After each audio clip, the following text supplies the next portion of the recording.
Welcome back to another episode of my channel the United Frontier. तो कल एक big breaking news आ गया है from none other than David Ornstein, जहां पे उन्होंने ये चीज कहा है कि Manchester United are currently prioritising Benjamin Sesko over Ollie Watkins and it seems कि Benjamin Sesko has given the green light to Manchester United and this Manchester United are currently pursuing him. तो ये video में बात करेंगे इसी deal को लेके कि कैसे हम लोग इस डील में आगे प्रोसीड करेंगे, और उसी के साथ सुनने में ऐसा भी आ रहा है कि हॉयलैंड में आरबी लेipzig इंटरेस्टेड है। तो क्या हम लोग हॉयलैंड को इस डील में इंक्लूड कर सकते हैं? तो बात करेंगे इस चीज को लेके भी, और उसी के साथ ये डील अगर हम लोग सक्सेसफुली कंप्लीट कर लेते हैं तो उसके बाद हम लोग मार्केट में क्या क्या कर सकते हैं, कौन से प्लेयर्स के पीछे जा सकते हैं, उस चीज में भी बात करेंगे इन डिटेल में इस वीडियो में। So without wasting any more time let's start the video. तो इतने दिनों से हम लोग जो डिबेट कर रहे थे कि बेंजामिन शेस्को के लिए जाए या फिर ऑली वॉटकिंस के लिए जाए, कौन सा प्लेयर हम लोगों के लिए परफेक्ट नंबर 9 रहेगा, और उसी के खातिर हम लोग बहुत सारे डिबेट्स ऑलरेडी कर चुके हैं। तो उस चीज में भी मैं इन डिटेल एक वीडियो ऑलरेडी बना चुका हूं, और वो वीडियो अगर आप लोग नहीं देखे हैं तो you can go head and find the link in the description and please check out the video and share your thoughts about the same. And कल एक ब्रेकिंग न्यूज फिर से आ जाता है from none other than David Ornstein, जहां पे उन्होंने ये चीज साफ साफ कह दिया है कि Manchester United are currently prioritising a move for Benjamin Sesko, और कुछ देर बाद फैब्रिजियो भी इस चीज को कंफर्म कर देते हैं। तो इट सीम्स कि Benjamin Sesko has given the green light to Manchester United, क्योंकि अगर बेंजामिन शेस्को राजी नहीं है to join Manchester United going into the new season तो हम लोग उसके पीछे नहीं जाते, और इस समर में इस ट्रांसफर विंडो में हम लोग कुछ इसी तरीके से बिजनेस कंडक्ट कर रहे हैं इन द ट्रांसफर मार्केट। मतलब इससे पहले भी हम लोग विक्टर ग्योकोरेश के पीछे गए थे, लेकिन ही wanted to join आर्सेनल, तो इसीलिए हम लोग उसको परसू नहीं किए थे। तो अभी अगर बेंजामिन शेस्को के पीछे मैनचेस्टर यूनाइटेड जा रहा है, और सभी को मालूम है, फैब्रिजियो भी इस चीज को कंफर्म कर चुका है कि Manchester United held talks with Benjamin Šeško and his agent and RB Leipzig। तो उसके बाद अगर डेविड ऑर्नस्टीन इस चीज को कंफर्म करते हैं कि Manchester United are currently going after Benjamin Sesko instead of Ollie Watkins, तो हम लोग को ये चीज समझ लेना चाहिए कि Benjamin Sesko has given the green light to Manchester United. और इसके कुछ देर बाद डेविड ऑर्नस्टीन और एक रिपोर्ट निकालते हैं जहां पे उन्होंने ये चीज कहा है कि बेंजामिन शेस्को के लिए RB Leipzig 64 million pounds guaranteed fee मांग रहे हैं, उसके बाद एडॉन्स वगैरह वो लोग मांग रहे हैं। तो 64 million pounds was the exact money which we have paid for Rasmus Hojlund. तो इसलिए कुछ फैंस के अंदर फिर से वो पीटीएसडी हो सकता है।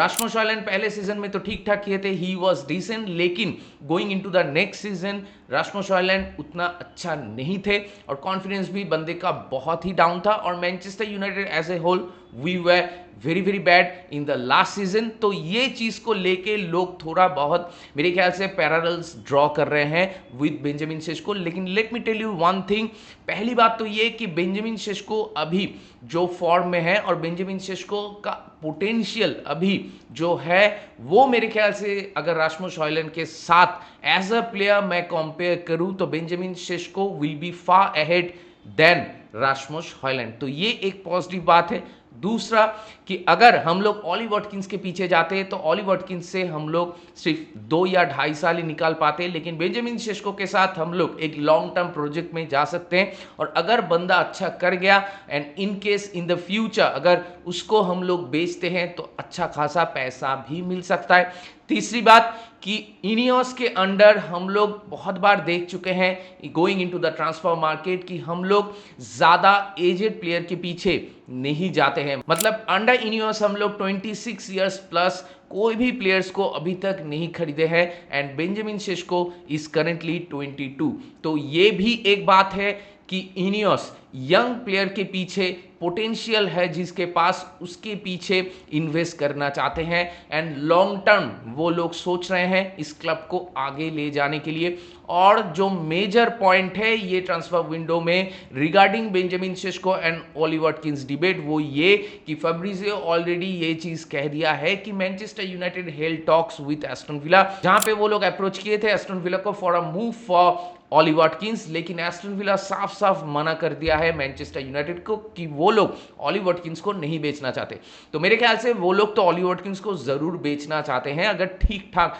पैसा जो वो लोग सोच रहे हैं वो अगर हम लोग दे देते तो ऑली वाटकिंस को वो लोग शायद बेच देते, लेकिन वो पैसा कम नहीं है। मतलब it could be between 50 to 60 million pounds. तो अगर इतना ज्यादा पैसा ऑली वाटकिंस के लिए हम लोग को देना ही है, मुझे मालूम है कि he is Premier league proven, और वो अगर आता है तो he can guaranteed some goals going into the new season. लेकिन फिर भी अगर ऑली वाटकिंस के लिए हम लोग इतना ज्यादा पैसा इन्वेस्ट करते हैं, उसके बाद सिर्फ 2 ही साल मैक्स टू मैक्स उससे हम लोग निकाल पाएंगे, उसके बाद प्लेयर को बेचेंगे और रीसेल वैल्यू भी हम लोगों को नहीं मिलेगा। तो इन दैट केस मेरे ख्याल से थोड़ा ज्यादा पैसा देके हम लोग एक यंग पोटेंशियल टैलेंटेड प्लेयर के पीछे जाना ज्यादा पसंद करेंगे, और मेरे ख्याल से कुछ उसी तरीके से चीजें पैंड आउट हुआ है इन दिस ट्रांसफर विंडो, और इसीलिए अभी हम लोग बेंजामिन शेस्को के पीछे जा रहे हैं, और player is also ready to join Manchester United. तो अभी बेंजामिन शेस्को के लिए जो पैसा आरबी लेipzig मांग रहे हैं, जो है आपका 64 मिलियन पाउंड्स, तो उसकी अगर मैं बात करूं तो देखिए ये ट्रांसफर विंडो में इन्फ्लेटेड प्राइस चारों तरफ है, और स्पेशली जितने भी सारे स्ट्राइकर्स या फिर प्लेयर्स लोग खरीद रहे हैं from different league also, not only from the English Premier League but also from the different leagues. तो मेरे ख्याल से 50 to 55 मिलियन पाउंड्स हर कोई प्लेयर के लिए लगभग एवरेज से आपको देना ही पड़ता है। और दूसरी तरफ बेंजामिन शेस्को की जो करंट कॉन्ट्रैक्ट है एट आरबी लेipzig वो है आपका टिल 2029। तो आप समझ ही सकते हो कि अभी भी कितने साल बचा हुआ है उसके कॉन्ट्रैक्ट में। तो ऑब्वियस सी बात है अगर ऐसे एक प्लेयर के पीछे हम लोग जाएंगे तो उसके लिए आरबी लेipzig ज्यादा पैसों की डिमांड तो करेंगे ही, लेकिन फिर भी let me tell you one thing कि अगर 64 मिलियन पाउंड्स वो लोग मांग रहे हैं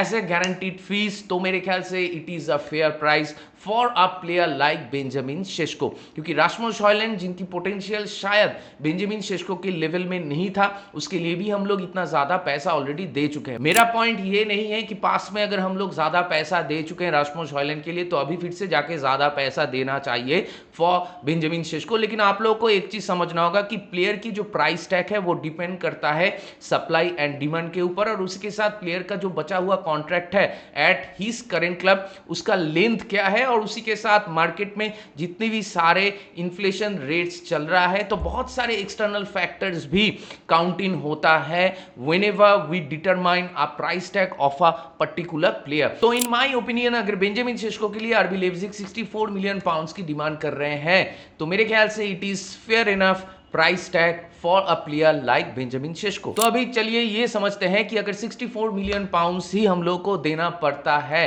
टू आरबी लेipzig तो वो हम लोग कैसे देंगे? सीधी सी बात है, हम लोग इंस्टॉलमेंट्स में ही देंगे ये पैसा, जैसे हम लोग माथास कुनिया या फिर ब्रायन म्बूमो के लिए ऑलरेडी कर चुके हैं। तो कुछ उसी तरीके से ओवर 3 या 4 इंस्टॉलमेंट्स हम लोग ये पैसा आरबी लेipzig को देंगे। और एक चीज हो सकता है गोइंग इनटू दिस डील, वो ये कि कल फैब्रिजियो एक चीज कहा है कि RB Leipzig are really interested in Rasmus Hojlund. तो अगर आरबी लेipzig रास्मुस हॉयलैंड में इंटरेस्टेड है तो हम लोग बेंजामिन शेस्को वाला डील में रास्मुस हॉयलैंड को भी इंक्लूड कर सकते हैं। तो इन दैट केस हम लोग को 64 मिलियन पाउंड्स गारंटीड नहीं देना होगा। हम लोग रास्मुस हॉयलैंड के साथ हो सकता है कि 30 मिलियन पाउंड्स के आसपास कुछ पैसा अगर दे दे तो आरबी लेipzig मान जाए, तो ये भी एक पॉसिबिलिटी है। और अगर ऐसा एक डील हम लोग कर सकते हैं विथ आरबी लेipzig, मतलब प्लेयर प्लस कैश, ये डील अगर हम लोग पुल ऑफ कर लेते हैं तो it will be a still a deal for us, क्योंकि रास्मुस हॉयलैंड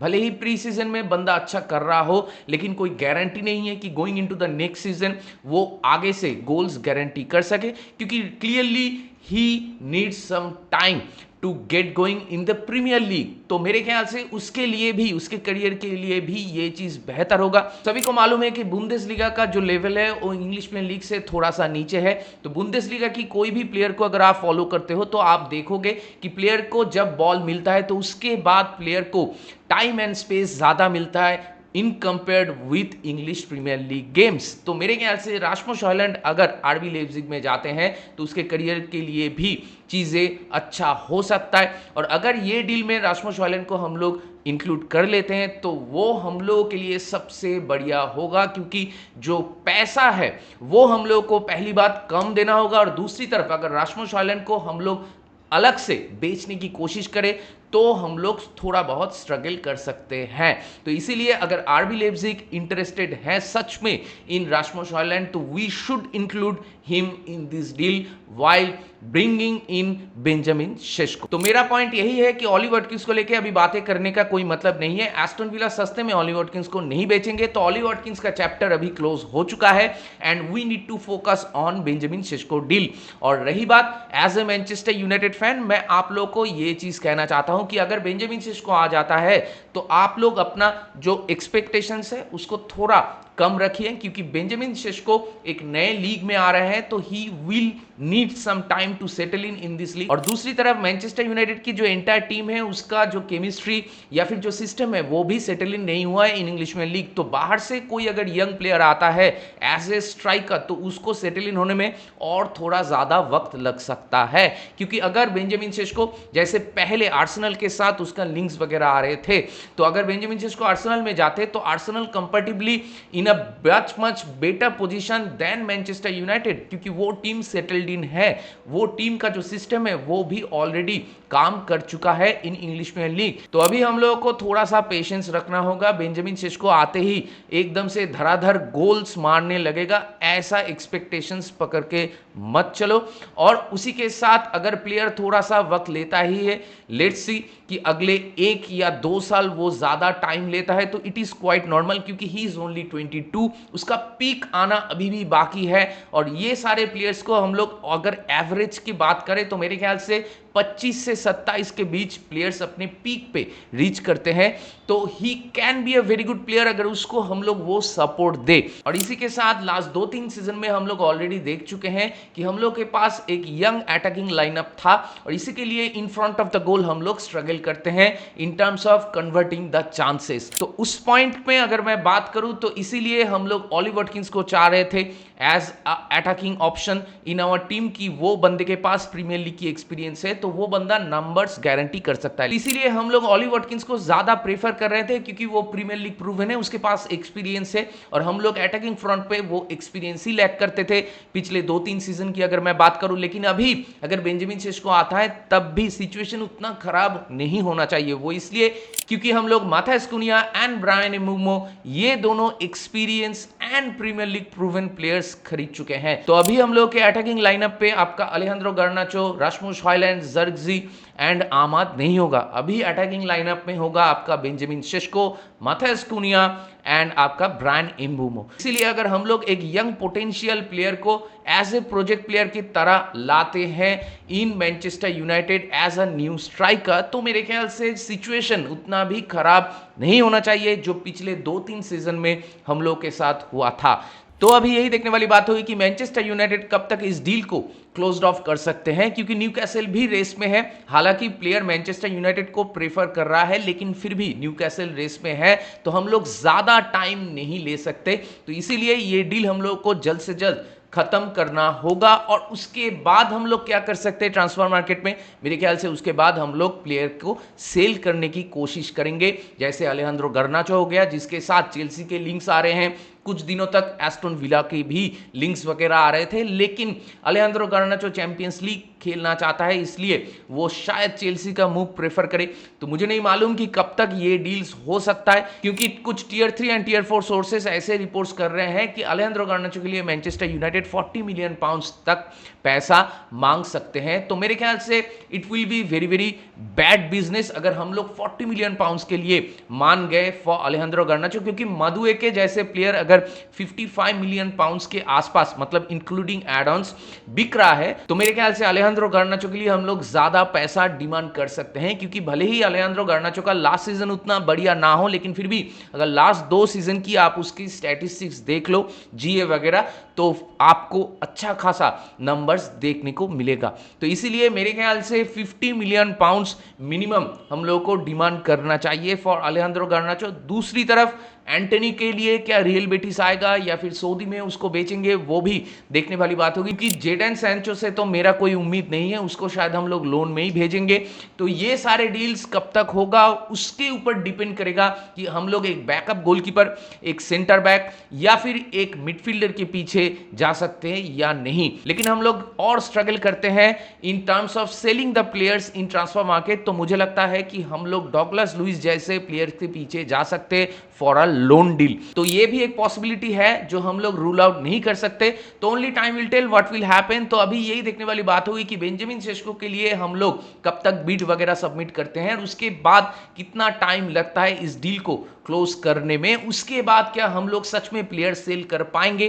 क्या चेल्सी सच में आएगा फॉर अलेहांद्रो गार्नाचो, क्या रियल बेटिस सच में आएगा फॉर एंटनी, और उसके बाद क्या हम लोग सच में डॉगलस लुइस के पीछे जाएंगे या फिर कोई दूसरे टारगेट के पीछे हम लोग जा सकते हैं, वो भी देखने वाली बात होगी। और इसी के साथ हम लोग को एक गोलकीपर भी चाहिए। तो बीच में जो शॉन लेमंस को लेके जितनी भी सारे न्यूज़ आ रहे थे उसके ऊपर कोई लेटेस्ट न्यूज़ अभी तक नहीं आया, तो वो भी देखने वाली बात होगी कि कौन से गोलकीपर के पीछे हम लोग जाएंगे। तो ओवरऑल ये सारे पॉइंट्स को लेके, मतलब जितने भी सारे टॉपिक पे मैंने बात किया, ये सारे टॉपिक में आप लोगों का क्या मानना है, आप लोगों का क्या राय है, please do let me know in the comment section. That being said, इस वीडियो को चलिए यहीं पे रैप अप करते हैं। अगर आप मेरे चैनल में नए हो तो मुझे जरूर सब्सक्राइब कीजिए, इस वीडियो को लाइक कीजिए और शेयर कीजिए अपने दोस्तों के बीच, अपने जान पहचान वालों के बीच जिनको ऐसे वीडियोस देखना पसंद है। तो बहुत जल्दी मिलेंगे अगले वाले वीडियो में, तब तक ख्याल रखें अपना। Take care, good bye, glory glory Manchester United and keep the red flag high.